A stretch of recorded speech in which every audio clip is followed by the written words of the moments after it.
साथियों नमस्कार। एक बार फिर से स्वागत है मेरे अपने चैनल डी के शर्मा नेचुरोपैथ में। आप सबका अभिनंदन के साथ मैं आज एक फास्टिंग जिसे व्रत हम लोग करते हैं उसके संबंधित कुछ भ्रांतियां हमारे मन में है, उसको करने के कुछ तौर तरीके हमारे समय के साथ गलत होते चले गए हैं। अपनी मनमर्जियों से या कुछ गलतफहमी के कारण हम कुछ भी उल्टा सीधा करते हैं। व्रत को मेहनत करी कराई पे पानी फिर जाता है। पूरे दिन भूखे मरे और शाम को पकौड़े तले के खा लिए तो मतलब आपने करी धरी जो मेहनत है 12-14 घंटे 16 घंटे वो भी बर्बाद चली जाती है। तो इसके संबंध में जितने भी डाउट्स हैं मैं आपके आज क्लियर करने की कोशिश करूँगा। फास्टिंग शुरू कैसे करनी है। फास्टिंग शुरू करने का जो तरीका है वो ये है कि आप अगर आज शाम से मतलब कल आप फास्ट रखेंगे तो आज शाम को आप ज़्यादा से ज़्यादा जो पके हुए रस के फ्रूट्स होते हैं जैसे एप्पल हुआ, मैंगो हुआ, तो शाम को आप उन फलों का इस्तेमाल आप करेंगे ज़्यादातर अपने खाने में। कुक फूड से स्टार्ट नहीं करेंगे आप। लाइव एंजाइम्स आपकी बॉडी में जाने चाहिए। जैसे आपने कैरेट ले लिया और चुकंदर ले लिया, बीटरूट, और पके हुए रेड एप्पल आपने खा लिए, और इस तरह की जो चीज़ें हैं जिनमें पका हुआ रस है, कच्चा पानी नहीं है, जैसे खीरा में होता है, मूली में होता है, तो उनको नहीं करना। पके हुए रस, पका हुआ पानी जिन फलों के अंदर है उन फलों के साथ आप स्टार्ट करेंगे, शाम को खाएंगे, नेक्स्ट डे से आपका फास्ट स्टार्ट होएगा। तो फास्ट के अब 2 तरीके हैं यहाँ पे। एक तो आप निर्जला करते हैं। आप जैसे देखते हैं कि मोस्ट ऑफ पीपल हमारे जो अभी पुराने टाइप के हैं वो निर्जला एकादशी का व्रत हिंदुओं में है और उसको करते हैं कई सारे लोग। उसमें भी कुछ कुछ त्रुटियां कर देते हैं कि स्टार्ट करने में ही गड़बड़ कर देते हैं कि शाम को कुक फूड खा के सोते हैं। तो और कई लोगों को तो मैंने ऐसे देखा कि अगले दिन व्रत है तो आज ही 2 दिन का खा लेते हैं, ऐसी कोशिश करते हैं, और आज व्रत खत्म हो तो शाम को मतलब दिन भर में नहीं खाते, उतना कंज्यूम कर लेते हैं शाम को। तो इस मेंटेलिटी से आपको बचना है और जो एक सात्विक मन के साथ आप सात्विक फूड के साथ स्टार्ट करेंगे खाना। लाइव एंजाइम जिस खाने में होंगे उस खाने के साथ ही आप शाम को, आज जैसे कल को करना है तो आज शाम को आप जो मैंने बताया, जैसे कि आपको जिन फलों के अंदर, जिन सब्जियों के अंदर पका हुआ रस है, सूर्य का ताप जिनको प्रॉपर मात्रा में मिल गया है, जैसे पेड़ पे पका हुआ आम, कार्बेट वाले आम की बात नहीं कर रहा हूँ मैं, वो कैसे नुकसानदायक होते हैं, जो आर्टिफिशियली पकाए जाते हैं वो फ्रूट्स, उनके बारे में किसी और वीडियो में बात करेंगे, अब ये विषय नहीं है। तो जो पेड़ पे पके हुए फल होते हैं जिनको प्रॉपर मात्रा में समय मिलता है सूर्य के ताप से और धूप से पकते हैं उसकी तपन से, तो उन फलों का आप सेवन कर सकते हैं। या जो हमारी कैरेट वगैरह बीटरूट होती है धरती के अंदर ही होती हैं, लेकिन उनमें आप खाएंगे, टेस्ट करेंगे तो पके हुए पानी का स्वाद आएगा। कच्चे पानी का खीरा और मूली या इस तरह का स्वाद नहीं आएगा। तो मैंने आपको बताया कि पके हुए रस जिस फल में है उसको आप खाएंगे इस शाम को, नेक्स्ट डे आप फास्ट रखेंगे, वो आपकी मर्जी है, आपकी रिक्वायरमेंट है बॉडी की। आपको निर्जला रखना है या सजला आपको रखना है। व्रत के 2 ही तरीके हैं, या तो आप निर्जला व्रत रखेंगे या तो आप सजला व्रत रखेंगे। मतलब पानी कंज्यूम कर सकते हैं या पानी भी नहीं लेंगे। तो जिन लोगों को समस्या है बॉडी के अंदर वाटर रिटेंशन बहुत ज़्यादा हो गया है, यहाँ वहाँ थुलथुली लटक रही है, चर्बियाँ कहाँ कहाँ लटक रही है, तो उसका बेनिफिट आपको ये होगा निर्जला व्रत रखने में कि पहले 3 दिनों के अंदर 72 घंटे के अंदर, कई लोग कहते हैं ना वेट मेरा घट गया और फिर अपने आप से बढ़ भी गया यार, तो वो पानी आपका बॉडी का जो एक्यूमुलेटेड वाटर, आपकी बॉडी में एक्सेसिव वाटर जमा हुआ रखा है, वो पानी निकलता है। तो जैसे ही आप फिर से नॉर्मल खाने पाते हो फिर वो पानी वहीं जमा हो जाता है, उसी में डिपोजिट हो जाता है वो, क्योंकि वो पोखरी जो बनी हुई थी वो खत्म नहीं हुई अभी आपके शरीर के अंदर। एक और डाउट मैं आपको यहाँ क्लियर करके चलूँ कि ये कतई सही बात नहीं है कि पतला आदमी होगा तो उसके अंदर फैट एक्यूमुलेट नहीं होगी, फैट जमा नहीं होगी, चर्बी जमा नहीं होगी अंदर, क्योंकि केवल यही एक जगह नहीं है जो बाहर से हमें दिखती है चर्बी जमा होने की। हमारी जो ये ट्रंक है इसके अंदर क्या होता है, हमारा हार्ट है, लीवर है, किडनीज है, जितने भी ये ऑर्गन्स है इनके आसपास भी आपकी फैट जमा हो जाती है, जिससे कि वहाँ एक सफोकेशन फील होती है। हार्ट को धड़कने के लिए, पंप करने के लिए प्रॉपर जगह नहीं होती। आपके जो लंग्स हैं उनको फूलने के लिए, फैलने के लिए प्रॉपर जगह नहीं मिल रही होती। बॉल मूवमेंट के लिए लीवर को, और जो आपकी आंतें हैं उनको प्रॉपर एक जो उनमें जैसे पाइप है तो उसमें ऐसे ऐसे करके जो चलता है मटेरियल, तो उसको चलने की प्रॉपर जगह नहीं मिली। तो यहाँ इस ट्रंक के अंदर भी फैट एक्यूमुलेट होता है। ऐसा नहीं है कि जो हमको यहाँ दिखाई दे रहा है और जो हमको यहाँ डबल चिन के रूप में दिखाई दे रहा है वही फैट है, जो यहाँ लटक रहा है वही फैट है, वही फैट नहीं है। इसके ट्रंक के अंदर भी हमारे ऑर्गन्स के आसपास फैट जम जाता है। तो अब जब 72 घंटे की आप फास्टिंग कर लेते हैं, निर्जला करें सजला, वो आपकी चॉइस है, तो आपका वाटर का जो भरा हुआ है बॉडी के अंदर, वो वाटर यूज़ कर लेती है बॉडी, ठीक है, तो वो पानी चला गया। लेकिन जब आप इसके आगे अपने व्रत को बढ़ाते हैं या इंटरमीडिएट फास्टिंग आप करते हैं, जैसे 2 दिन आज कर लिए फिर 4 दिन कर लिए, तो मैं अभी नवरात्रे जो आ रहे हैं उनके कॉन्टेक्स्ट में बात कर रहा हूँ कि नवरात्रे आपको अगर सही तरीके से फास्टिंग करें तो आपकी जो फैट लॉस करने की लिए आप स्टेरॉइड खाते हैं, यहाँ वहाँ एक्सरसाइज करते हैं, ये वो करते हैं, तो उसकी आपको जरूरत नहीं पड़ेगी।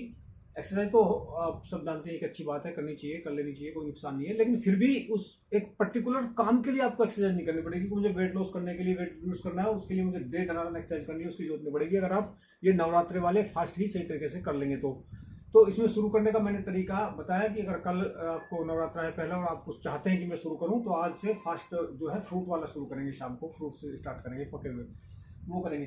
फिर जब 3 दिन आपके 72 घंटे हो जाएंगे, पानी का जो आपका कंजप्शन बॉडी के अंदर से लेना था वो बॉडी ने उठा लिया है पानी, क्योंकि जैसे आप देखते हैं बोरवेल होता है एक, वो ज़मीन में उसको बोरवेल पानी जाता है, तो अगर उसमें मोटर लगा के ऊपर को खींचेंगे तो खींचना भी शुरू हो जाता है। और जैसे वर्षा का जल हम रिस्टोर करते हैं, रेन वाटर हार्वेस्टिंग का जो सिस्टम हमारा, तो वो भी यही सिस्टम है कि उसी के थ्रू पानी नीचे ज़मीन में भी अनलिमिटेड जाता रहता है।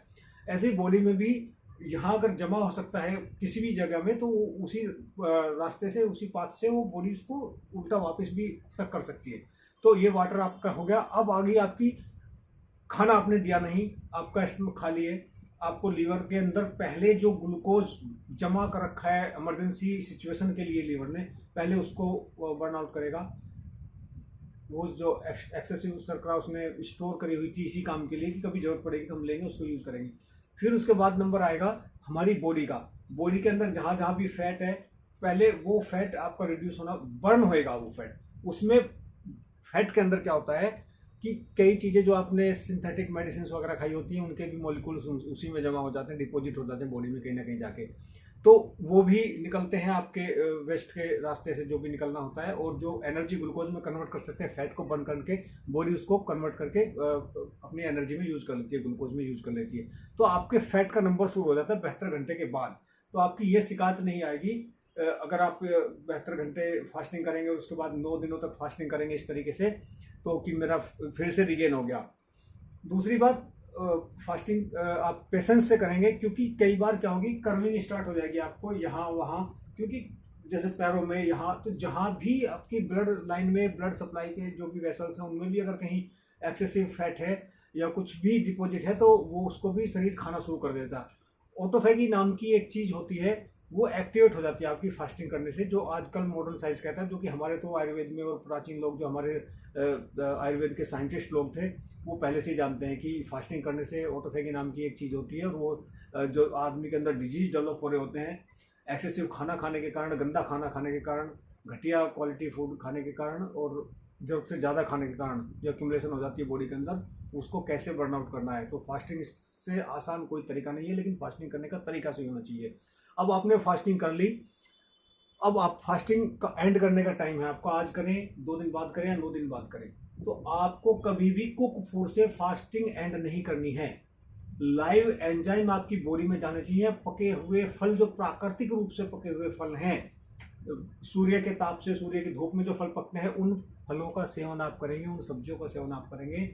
जिनमें कच्चा रस है उनका नहीं करेंगे फास्ट एंड करने के लिए। जैसे पके हुए आम, पके हुए जो रेड एप्पल, कैरेट, बीटरूट, इस तरह की दो सब्जियां जो माइंड में भी रिकॉल हो पा रही है, आप बहुत सारी देख सकते हैं, उन चीज़ों का आप लेंगे तो आपको ये जो फास्टिंग एंड करने का सही तरीका है वो ये है। उसके बाद आप कुक फूड पाएंगे, सेमी कुक या क्या बोलते हैं उसको, एक भाप दे के स्टीम करके जो लेते हैं, तो उस तरह का कर सकते हैं आप।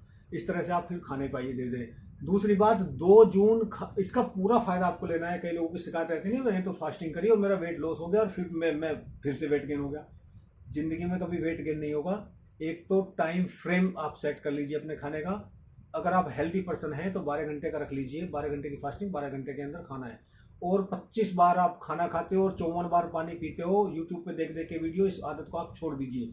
अपनी बॉडी की रिक्वायरमेंट के हिसाब से आपको जो प्यास लगती है उससे पानी पीजिए। नहीं लगती है अगर प्यास को, कहता हमको तो प्यास नहीं, तो आपको कमी है कि आप फिजिकल एक्सरसाइज कम कर रहे हो, फिजिकल वर्कआउट कम कर रहे हो, नेचर के करीब नहीं हो। आप थोड़ा सा खुले में घूमिए, खेलिए, कूदिए। मैं कहता हूँ आप आपको प्यास नहीं, आप तो कहिए कि लाइए यही पानी, नहीं तो ज़रूरत आपकी भड़कती जाएगी।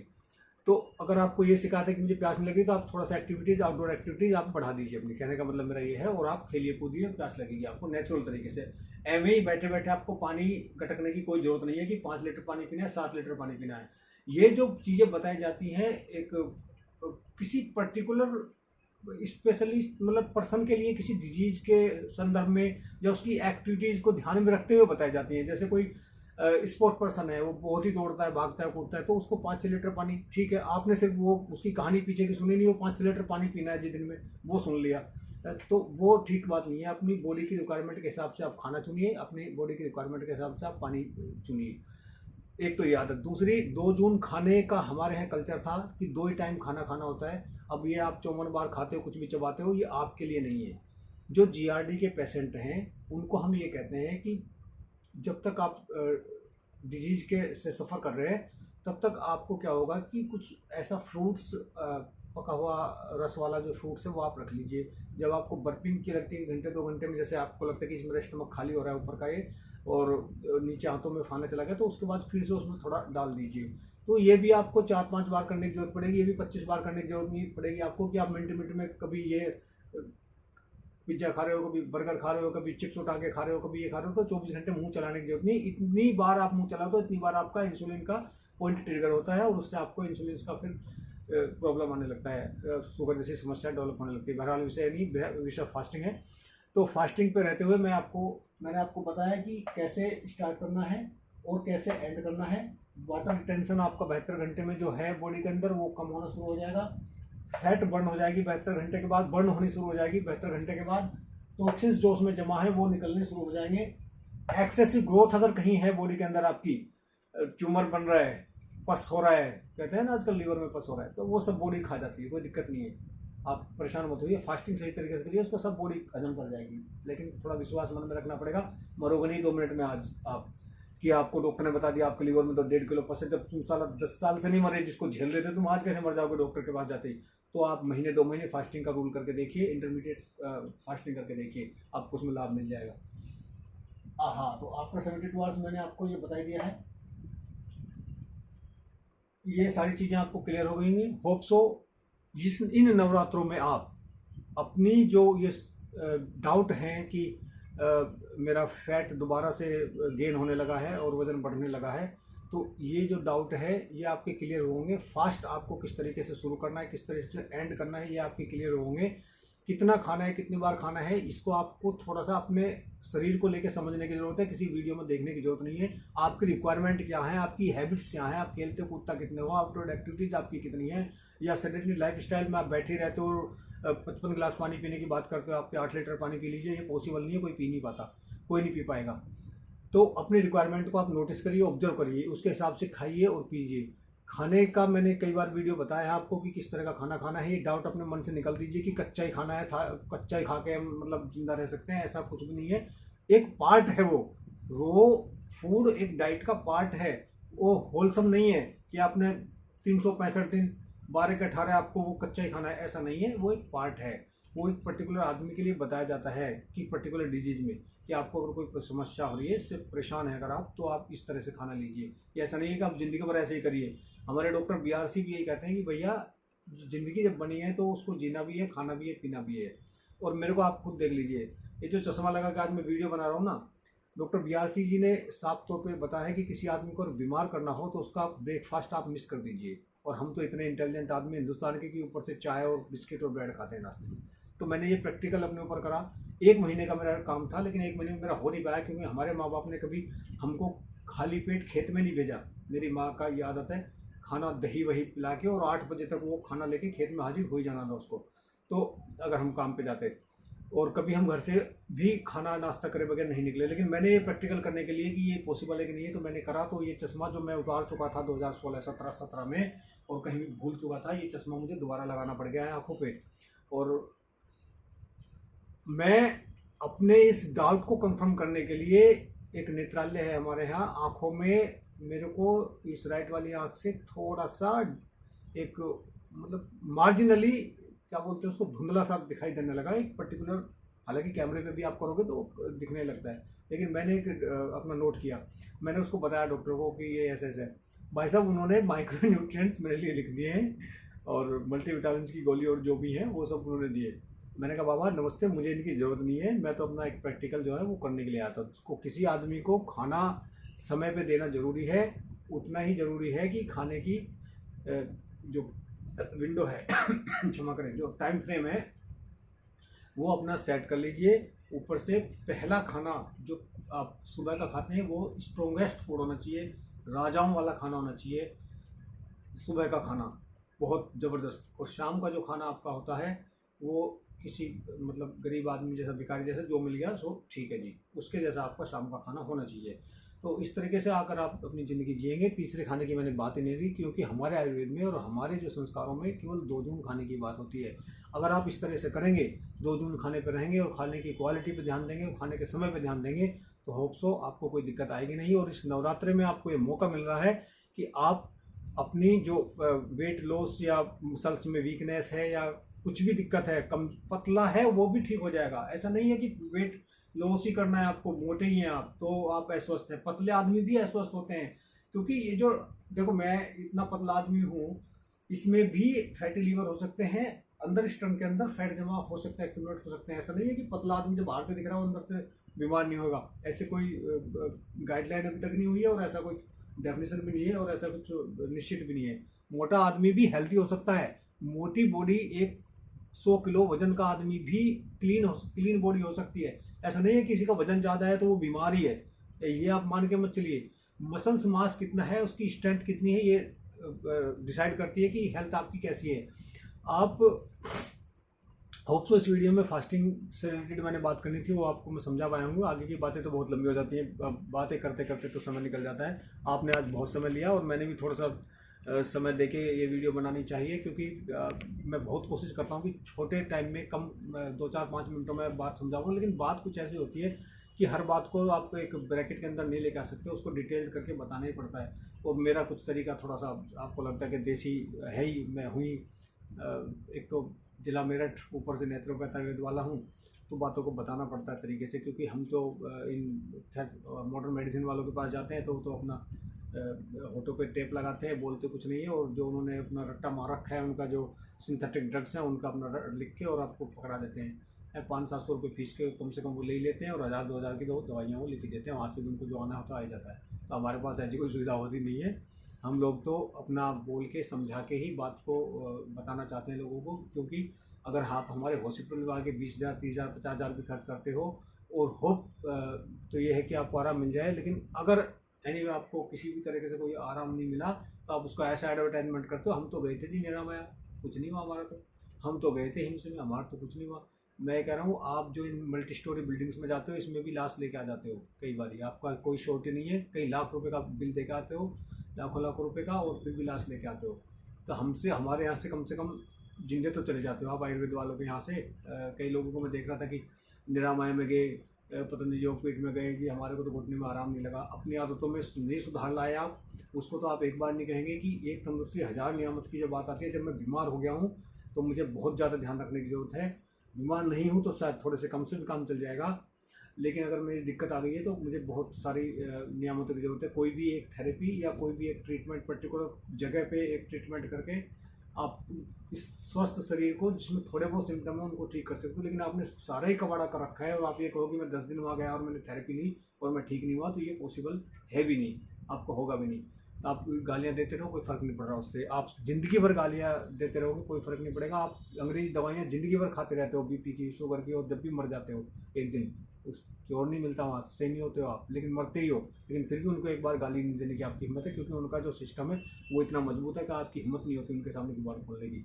आयुर्वेद को सरकारी नियमों ने कुछ ऐसा बांध रखा है, अभी खैर कौन से नियम की बात करूँ, ये 1954 के नियम की, अब बाबा रामदेव को जो बुलाया था सुप्रीम कोर्ट में, उसके संबंध में कुछ हैं बातें, लेकिन छोड़ो, खैर किसी और वीडियो में वो बातें होंगी। बहुत बहुत धन्यवाद साथियों। फास्टिंग की जो मैंने आपको बताई कुछ टेक्निक्स, वो आपको होप्स जीवन में कुछ ना कुछ लाभ जरूर देके जाएगी। आपने इतने धैर्यपूर्ण तरीके से लगभग 20 मिनट होने जा रहे हैं इस वीडियो को सुना, एक सामान्य से आदमी की वीडियो को, जो कि मेरे पास कोई इतनी टेक्नोलॉजी या उसका मैं ग्लोरीफाई करने में चीज़ों को विश्वास नहीं रखता हूँ। तो आपने इतने धैर्यपूर्ण तरीके से सुना मेरे वीडियो को, इसके लिए हृदय की गहराई से आप सबका धन्यवाद, बहुत बहुत धन्यवाद साथियों। जय हिंद, जय भारत, जय वेदा।